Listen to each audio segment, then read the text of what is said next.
Good morning students. आज से आपकी क्लास दोबारा शुरू होने जा रही है और जो remaining part time and tense का था उसको हम आज से कंटिन्यू कर रहे हैं। शुरुआत हमें करनी है अब पास्ट परफेक्ट कंटिन्यूअस टेंस से। तो पास्ट परफेक्ट कंटिन्यूअस टेंस को सबसे पहले वाक्य को पहचानने के लिए हमें ये देखना होगा कि किसी वाक्य में यदि रहा था से वाक्य का अंत हो रहा है और समय सीमा दी हुई है तो वो sentence past perfect continuous tense का होता है।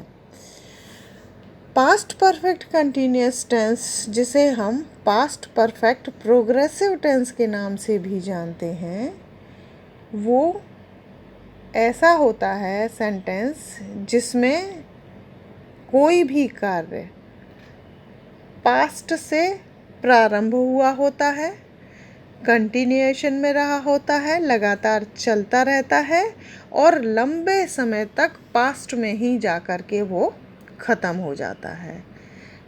It shows that an action that started in the past continued up until another time in the past. Past perfect continuous tense is constructed using had been, the verb's first form or present participle. वाक्य को जो हम auxiliary use करते हैं जब हम sentence बनाते हैं, सेंटेंस को कंस्ट्रक्ट करते हैं, तो उस वाक्य में हमें ऑक्सिलरीज़ के रूप में हैड और बीन का प्रयोग करना होता है, प्लस हमें वर्ब की फर्स्ट फॉर्म में आईएनजी लगाना होता है। जस्ट लाइक जो हम प्रेजेंट पार्टिसिपल में वर्ब की फर्स्ट फॉर्म में आईएनजी लगाते हैं, ठीक उसी तरह से। जैसा कि हमने आपको बताया था कि प्रेजेंट परफेक्ट कंटिन्यूअस टेंस जो होता है वो कोई भी एक कार्य की शुरुआत पास्ट से होती है और वो कंटिन्यू हो करके प्रेजेंट तक आता है, तो ऐसा वाक्य जो है present perfect continuous. Now I am talking about present perfect continuous. तो प्रेजेंट परफेक्ट कंटिन्यूअस का जो सेंटेंस है वो क्या होता है, उसकी मैं और इसमें डिफरेंस बता रही हूँ मैं आपको। वो होता है कि वो जो एक्शन है वो that begins in the past and continued up to the present. भूतकाल से शुरू हुआ लेकिन लगातार जारी रहा वर्तमान काल तक। और पास्ट परफेक्ट कंटिन्यूअस जो है क्या होता है, that is a verb tense that indicates something that began in the past, continued in the past and also ended at the definite point in the past. Past perfect continuous में क्या होता है, भूतकाल से शुरू होता है, भूतकाल में ही चलता रहता है और एक समय सीमा के एक निश्चित अवधि के बाद भूतकाल में ही सेंटेंस समाप्त हो जाता है। एक एग्जाम्पल समझ लीजिए इसमें आप।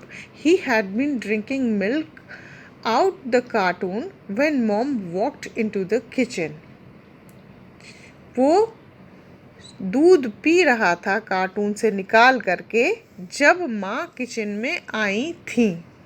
तो यहाँ आप देखिए उसका दूध पीना पास्ट से जारी था और वो पीता रहा, माँ का पास्ट में ही आना हुआ और वो वहाँ तक पीता रहा।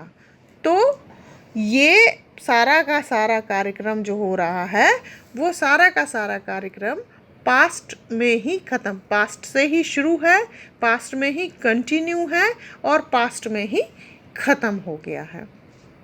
तो इस तरीके के सेंटेंस जो है वो पास्ट परफेक्ट कंटिन्यूअस टेंस के सेंटेंसेस होते हैं। सेकंड एग्जाम्पल मैंने कोट किया है यहाँ पे, I had been working at the company for 5 years when I got promote. अब आप जो है एग्जाम्पल देखिए, सिंस और फॉर और बाकी सेंटेंस कैसे हमें ट्रांसलेट करना है हिंदी में, हिंदी का ट्रांसलेट इंग्लिश में, इसको हमें बताना है।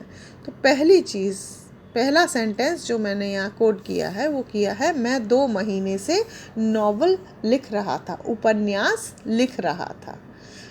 अब हमें यहाँ ध्यान देना है, हेड जो ऑक्सिलरी का यूज़ करना है और उसके बाद बीन का यूज़ करना है।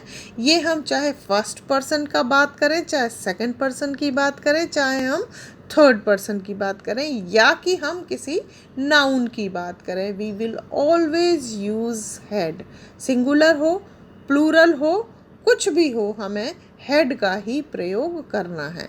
मैं 2 महीने से उपन्यास लिख रहा था। इसके लिए अगर मैं लिख रहा था तो आई सबसे पहले सब्जेक्ट, उसके बाद हेड, उसके बाद बीन, फिर क्या है वर्ब की फर्स्ट फॉर्म में आईएनजी। लिखना होता है राइट, तो राइट में हम आईएनजी लगाएंगे, दैट विल बी राइटिंग। और क्या लिख रहा था? अ नॉवल, एक उपन्यास। और कब से लिख रहा था? अब टाइम निश्चित नहीं है, मैंने बताया 2 महीने से, then we will use for 2 months। तो I had been writing a novel for 2 months। और अगर हम अपनी बात वी की बात करें, प्लूरल की बात करें फर्स्ट पर्सन में, तो we had been writing a novel for 2 months। अगर हम सेकेंड पर्सन की बात करें तो you had been writing a novel for 2 months। Third person की बात करें, he, she, it, Ram, Seema, किसी की भी बात करते हैं, then we will use he had been, she had been, Ram had been writing a novel for 2 months। Third person plural की बात करते हैं, मान लो प्रोनाउन में बात करते हैं दे की, और जो है नाउन में बात करते हैं लड़कों की, तो हम यूज़ करेंगे boys had been writing a novel for 2 months। They had been writing a novel for 2 months। So this is the rule जिससे हम ट्रांसलेट करेंगे पास्ट परफेक्ट कंटिन्यूअस टेंस के वाक्य को हिंदी से इंग्लिश में। अब बात करते हैं हम नेगेटिव सेंटेंस की।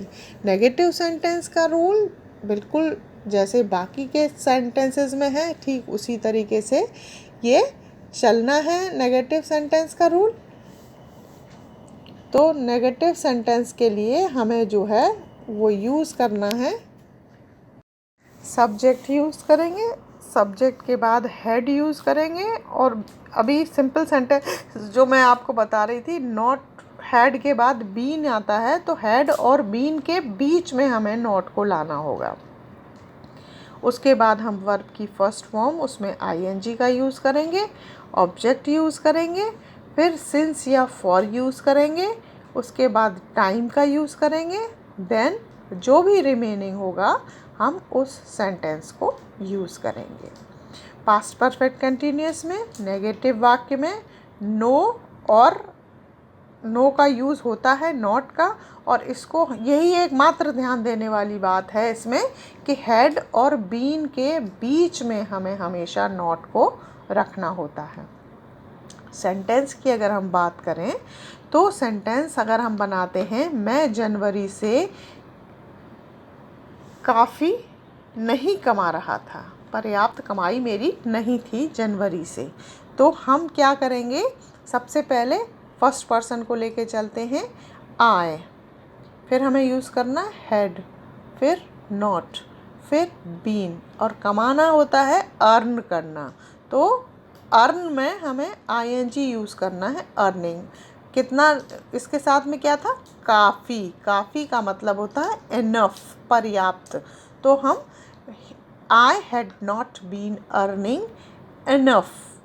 अब यहाँ अगर हम काफ़ी पैसा कमा रहा था, then we will use money, but अभी हमने इसमें यहाँ पैसा ही वर्ड का यूज़ नहीं किया है, तो ये सीधी सीधी बात है कि यहाँ पे हमें केवल अर्निंग इनफ से काम चल जाने वाला है।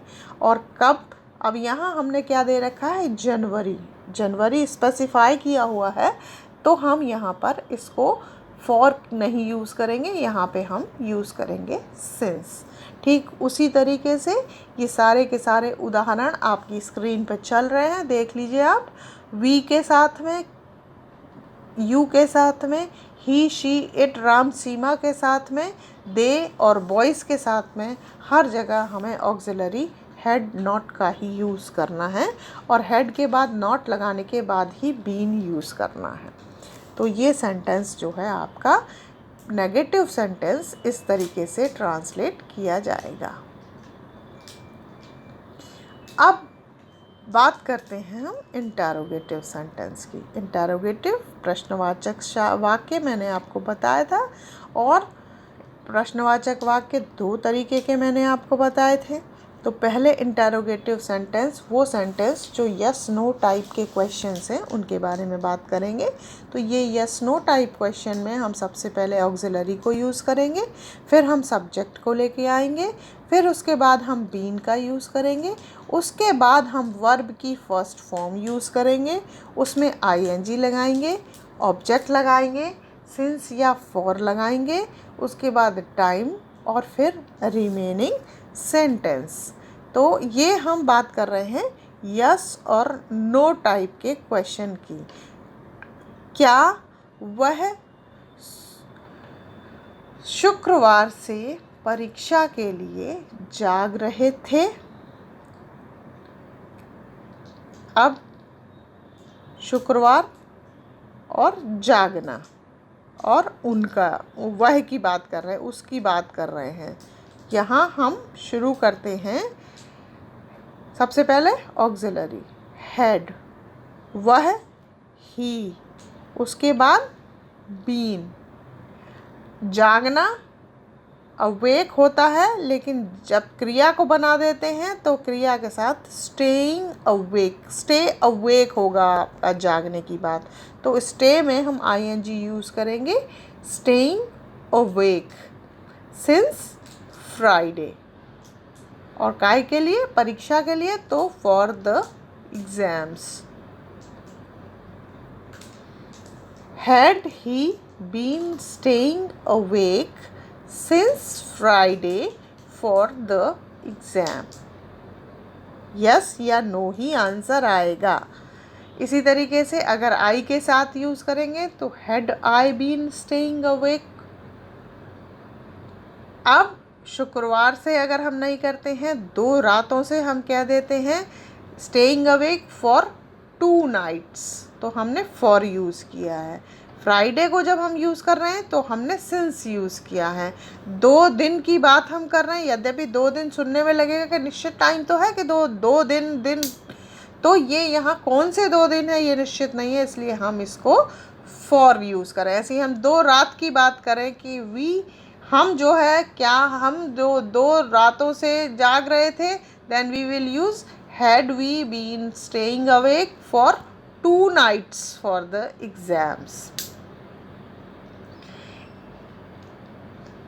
फ्राइडे यूज़ कर रहे हैं, डे का नाम यूज़ कर रहे हैं, वी विल यूज़ सिंस। अगर हम नाम दिन का, दिवस कौन सा दिवस है ये क्लियर नहीं कर रहे हैं, केवल दिनों की गिनती बता रहे हैं, तो हम जो है यूज़ करेंगे फॉर को। अब बात करते हैं दूसरा सेंटेंस जो मैंने आपको पहले बताया था, WH वर्ड से जो क्वेश्चन बनता है, उस क्वेश्चन की अगर हम बात करेंगे देन वी विल यूज़ सबसे पहले वो प्रश्नवाचक शब्द, उसके बाद यूज़ करेंगे वर्ब, उसके बाद यूज़ करेंगे वो सिंपल फार्मूला, जो भी फार्मूला आपका अब तक चला है WH वर्ड का, एज इट इज़ चलना है। अब यहाँ बात करेंगे क्या वह शुक्रवार से परीक्षा के लिए जाग रहे थे, तो इसकी जगह हम बात करें कि वे शुक्रवार से क्यों जाग रहे थे। सेंटेंस हमने बनाया वे शुक्रवार से क्यों जाग रहे थे, तो why had they been staying awake since Friday? वे शुक्रवार से क्यों जाग रहे थे, ये प्रश्न अगर हम पूछते हैं तो ये प्रश्न का आंसर यस या नो नहीं आएगा, कुछ और आंसर आएगा शब्दों में।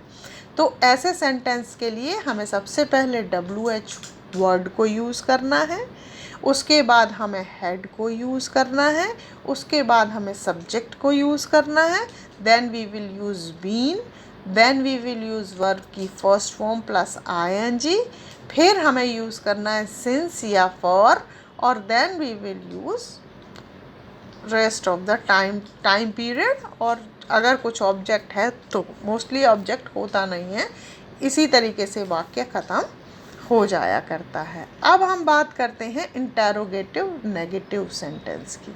इंटरोगेटिव नेगेटिव सेंटेंस में भी सिंपल सी फॉर्मूला है, वही हेड को, यस नो टाइप की बात कर रही हूँ, हेड को पहले लाएंगे, सब्जेक्ट को लाएंगे, then we will use not, then we will use been, और उसके बाद जो है वर्ब की first form ing, object since या फॉर, फिर टाइम, और फिर रिमेनिंग सेंटेंस जो भी रिमेनिंग है। पास्ट परफेक्ट कंटिन्यूअस में इंटरोगेटिव वाक्य में हेड से शुरू करते हैं जब यस नो टाइप की बात आती है, और बीन को वर्ब की फर्स्ट फॉर्म के से पहले लगाते हैं। ये ध्यान दीजिएगा, अगर हेड से शुरू किया है then we will use, after had we will use subject, फिर बीन जो लगेगा वो वर्ब की फर्स्ट फॉर्म में जो ing लगेगा उससे पहले लगाते हैं, और वाक्य के अंत में फुल स्टॉप की जगह पे हमेशा हमें क्वेश्चन मार्क, प्रश्नवाचक चिन्ह को लगाना होगा।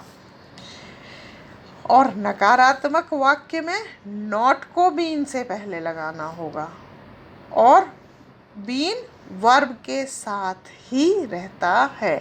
तो इस तरीके से आपका इंटरोगेटिव नेगेटिव सेंटेंस बनता है। देख लीजिए कैसे, क्या मेरे बेटे के जन्म के समय से हम मीटिंग में भाग नहीं ले रहे हैं। सेंटेंस मैंने ये कोट किया है यहाँ पे, तो इसमें had we not been attending the meeting since the birth of my son. मैंने जो आगे आपको चार्ट दिखाया था जिसमें मैंने मेंशन किया था कि कहाँ सिंस लगना है और कहाँ फॉर लगना है, ये क्लियर आपको हो जाएगा। देख लीजिए यहाँ पे मैंने बर्थ की जब बात की थी तो मैंने बताया था आपको कि यहाँ पे आपका जो है वो सिंस यूज़ होगा, फॉर यूज़ नहीं होगा। सो यहाँ पर हम लोगों ने जो है वो फॉर यूज़ किया है। हम की बात करी हमने, तो मैंने आपको इस तरीके से यूज़ करना